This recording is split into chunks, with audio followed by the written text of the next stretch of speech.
Hello, this is Evan here. I'm Molindinarius from latinum.org.uk.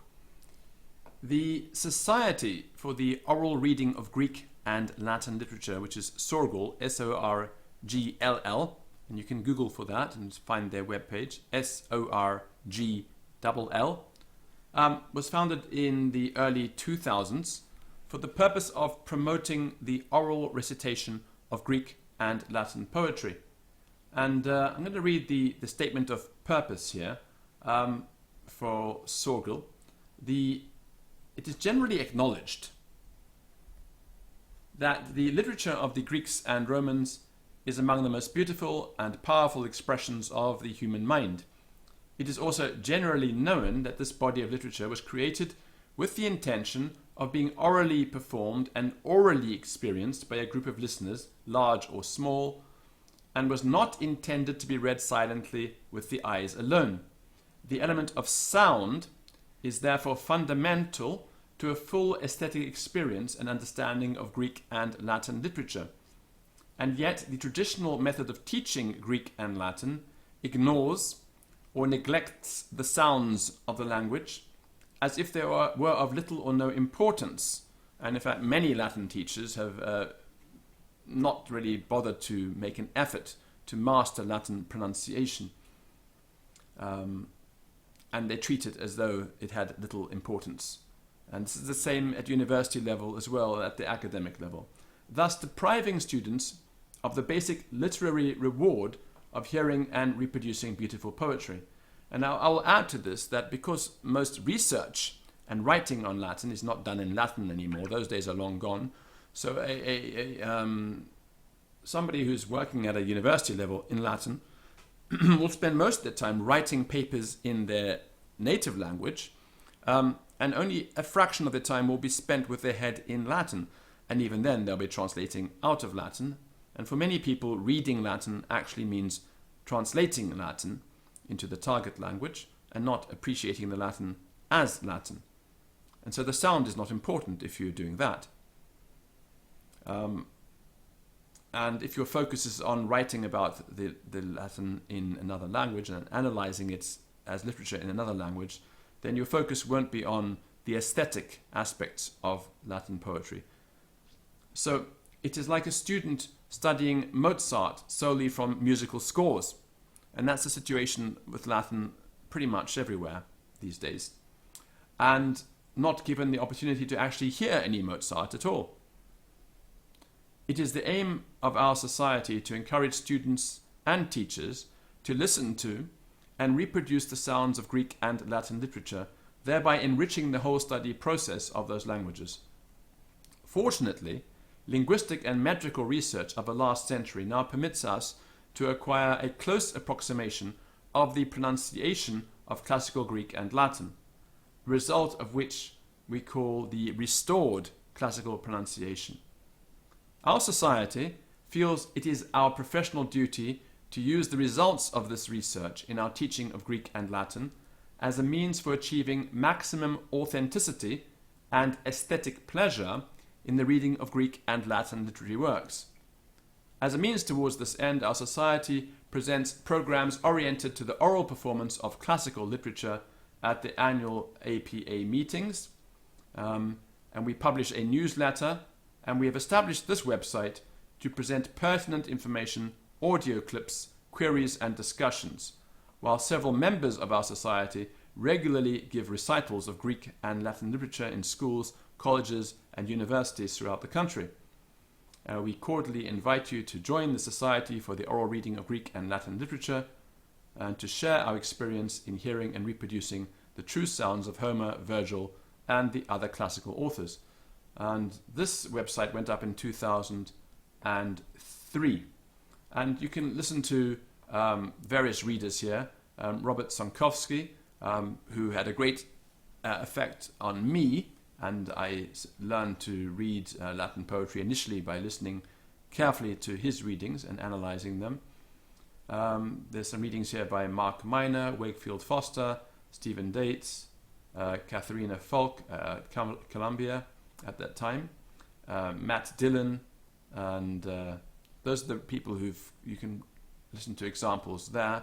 and make of it what you will. These are very early attempts at reading Latin poetry in restored classical pronunciation, and there's much to be learned from these recitals by the academics top in their fields.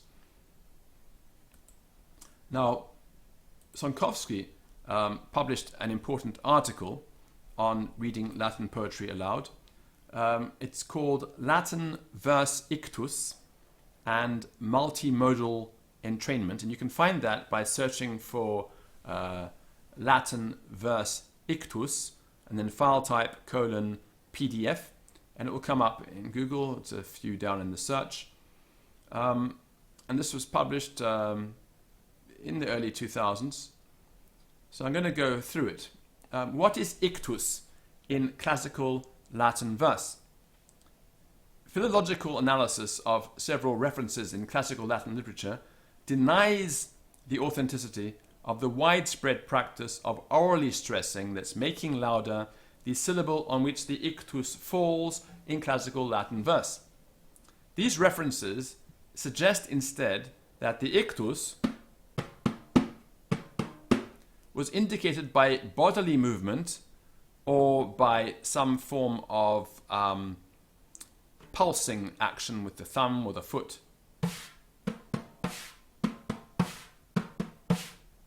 Right? And appreciated possibly mentally.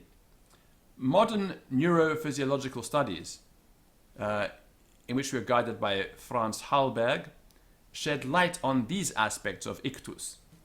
Do members of audiences respond aesthetically to ictus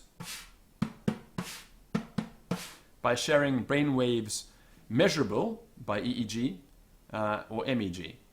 The most important approach, still often forgotten since the rise of silent reading, is that of the oral performance of classical verse. But writing about oral performance is not oral performance.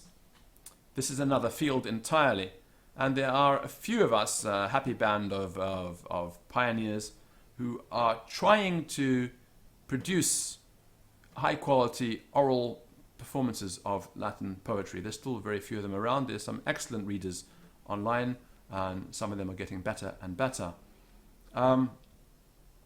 This electronic paper attempts to integrate these transdisciplinary approaches by providing practical exercises, and it also offers to its readers audio files. These are not available anymore in the PDF. They seem to have dropped off it.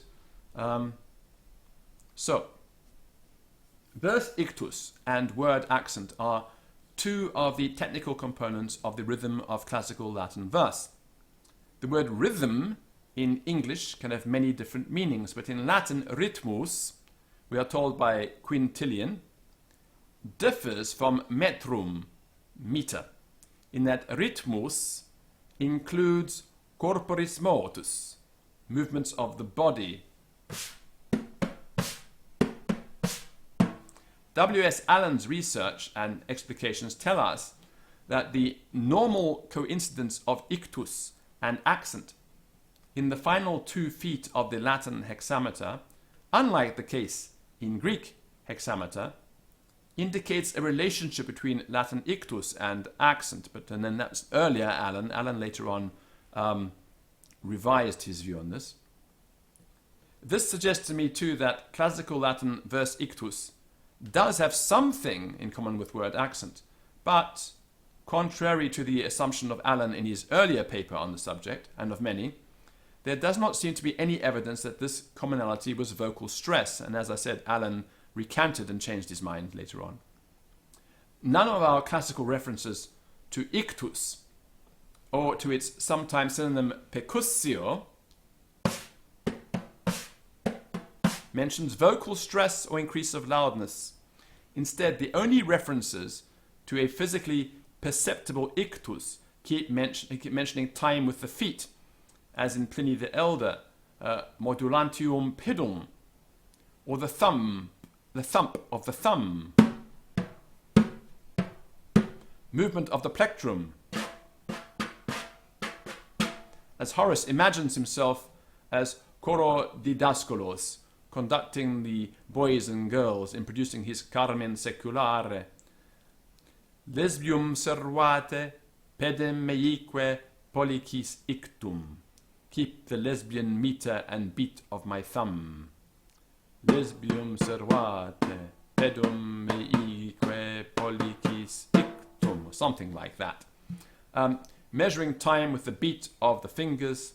I find it quite hard to do beat and then to read at the same time, but I'm not a very musical person. Maybe, I don't know. So, measuring time with the beat of the fingers and the feet in quintillion. In discussing faults of oratorical gesture, Quintilian observes that in ordinary speech, sermo, there are certain hidden beats, latentes percussiones, and virtual metrical feet, quasi aliqui pedes, according to which many people gesture, although orators should not. These are bodily movements, or in the case of Horace, at least imaginary movements. They indicate ictus visually and muscularly. So it's an ictus mechanicus, also imagined. Indeed, the sentence containing the reference to ictus in Quintilian, if read as in the earliest manuscripts rather than with the word animo bracketed, suggests that ictus is measured in the animus, the internal seat of thought and feeling. Even if bodily movements and invisible psychological timing are used to indicate or acknowledge ictus, they are not the word accent. They may sometimes coincide with it. One must agree, I think, with Allen that there was a relationship between ictus and accent of some kind, or rather with Jackson Knight when he says that in artistically controlled instances there was, but not the way Allen originally in his first paper on the subject saw. But there is evidence that the teaching of the oral reading of Latin, and especially or almost exclusively of Latin hexameter, eventually did mean encouraging students to emphasize the ictus orally and to repress the word accent purely as a means of learning scansion, just like many teachers do today, but not from early times. So it's an artificial means of teaching scansion, but not a means of performing the poetry. Allen recites evidence from this, a passage from Ausonius from the 4th century CE, but that pertains to Greek and not to Latin. The grammarians Sacerdos and Priscian do teach the oral ictus reading of Virgil, but both teachers, both of them as teachers, had to contend with the fact that the quantitative Latin poetry and prose was starting to be perceived and performed spuriously as less and less quantitative and more accentual. And in fact, in the medieval pronunciation of Latin, it's totally accentual and the quantitative reading has disappeared. These 3rd to 6th century grammarians provide documentation of the beginning of this practice of scansion reading, reading in this artificial manner to make the scansion, the ictus, explicit. And that's the way it's taught in classrooms. If you learned Latin at school, your teacher probably had you read this way. And it can help young students scan the line. So, especially if they don't have any ear for Latin quantity at all. So let's go through this again, this verse from the Aeneid. And so arma virum quae canotroi aequi primus saboris. Right, this is the ictus. I'll do it again. Right? Arma virum quae canotroi aequi primus saboris. This is the ictus. It's not the natural word accent of the words. So there's a nice beat there.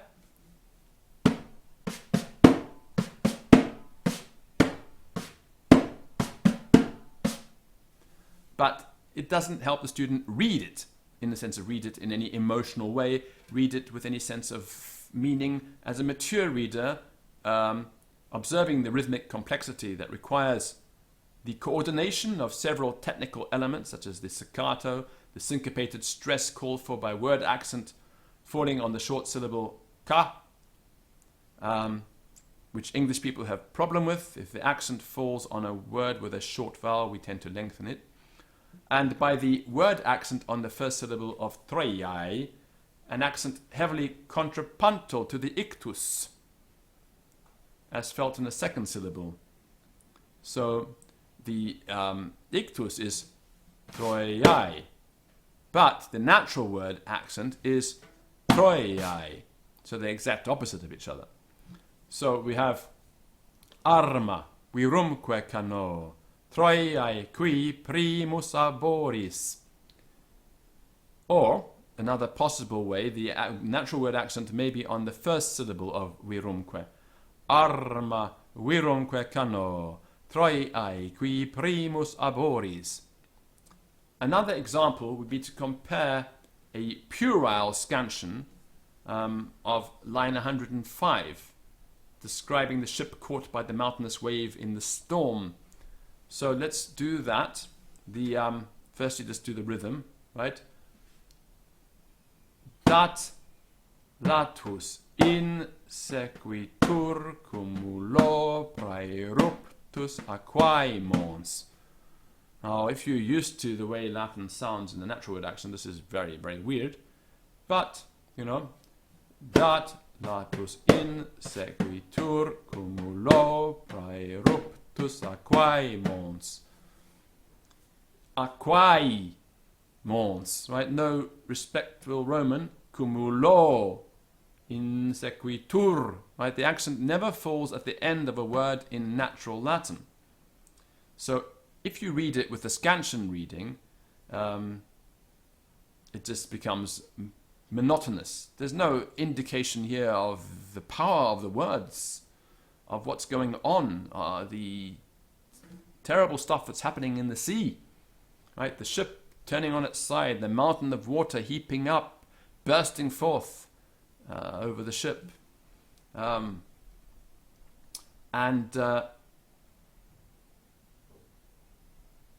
If you read it the way Virgil intended, right?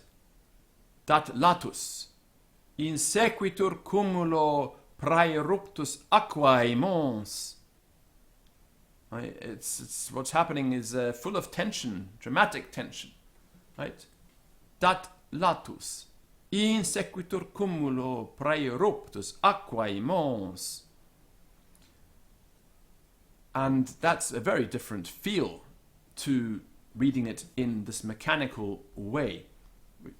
Dat latus in sequitur cumulo praeruptus aquae mons. There's no meaning there, just a rhythm.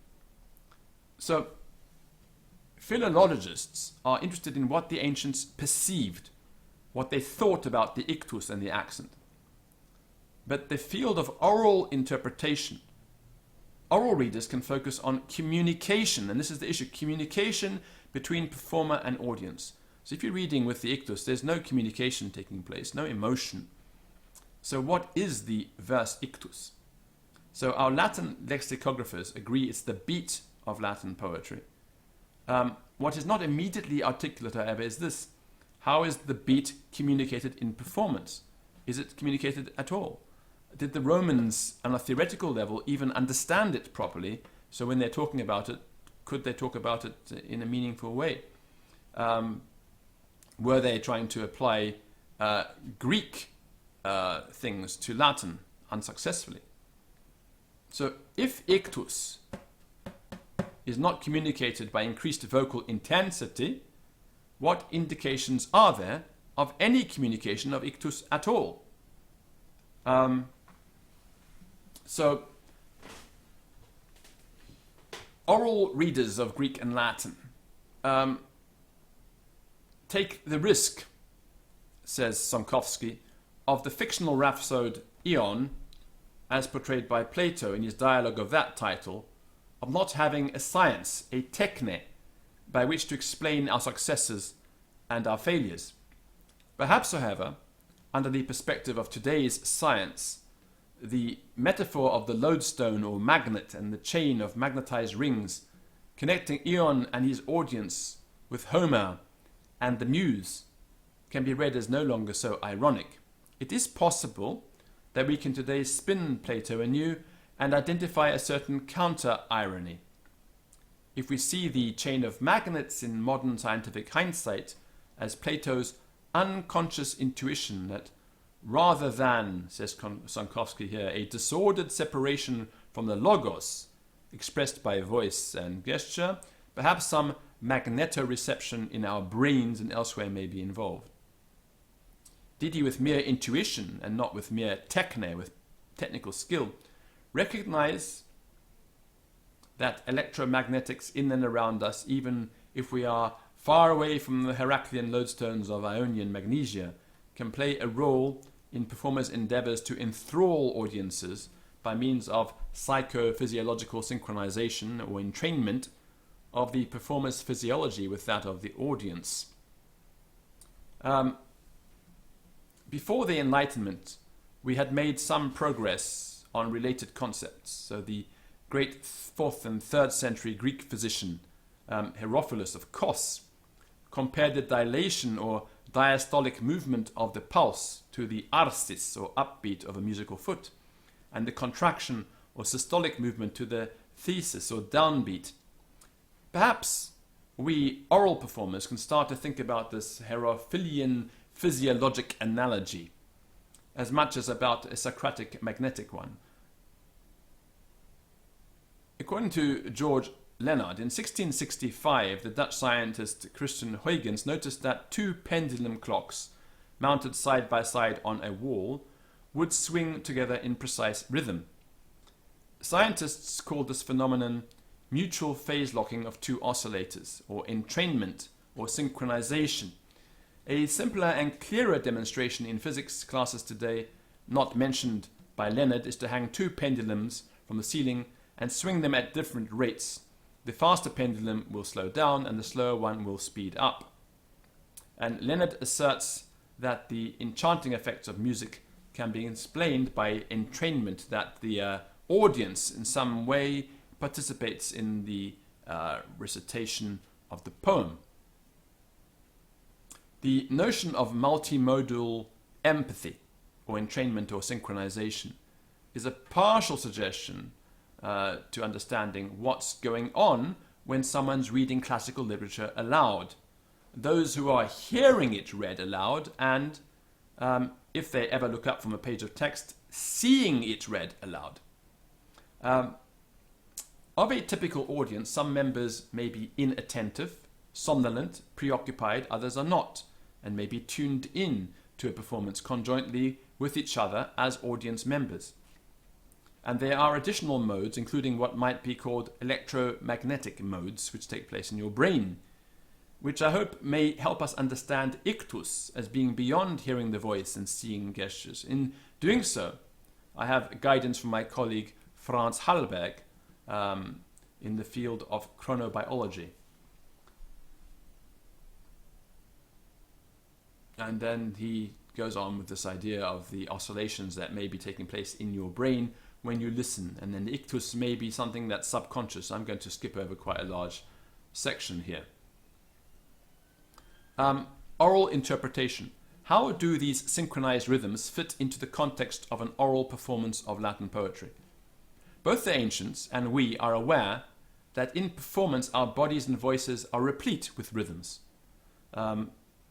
Voices are not only subject to poetic and musical metrics, but they have minute rhythmic oscillations involving pitch and timbre and overtones and vibrato, etc., etc., etc. Right? And these vibratory rhythms, unlike those representable in metrical scansion, cannot be quantified by the naked ear, nor their ratios represented without laboratory instrumentation.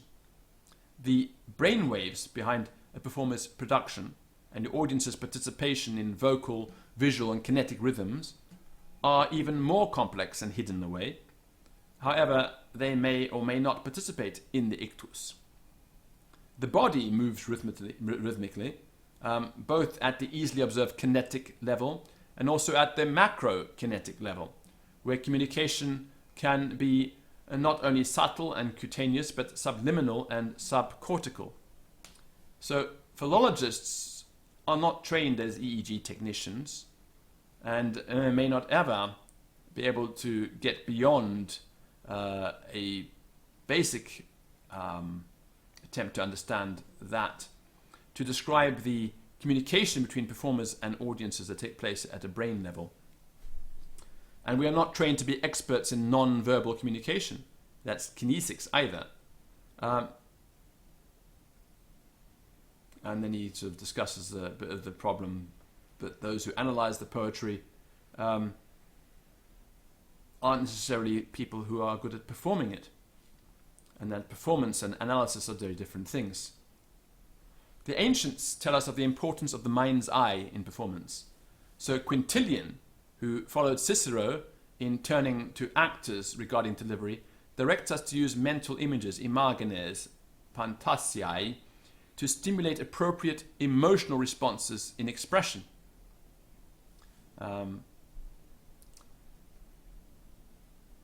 And it talks about the need for the poet to think about the emotional content of what he's reading. So, in the tradition of these scholars and teachers, he says, I would like to suggest some experimental exercises. So, arma, virumque cano, or as I prefer reading it, arma, virumque cano, Troiae, qui primus aboris. And this line about the storm, dat latus insequitur cumulo praeruptus aquae. Sorry. Let's do that again.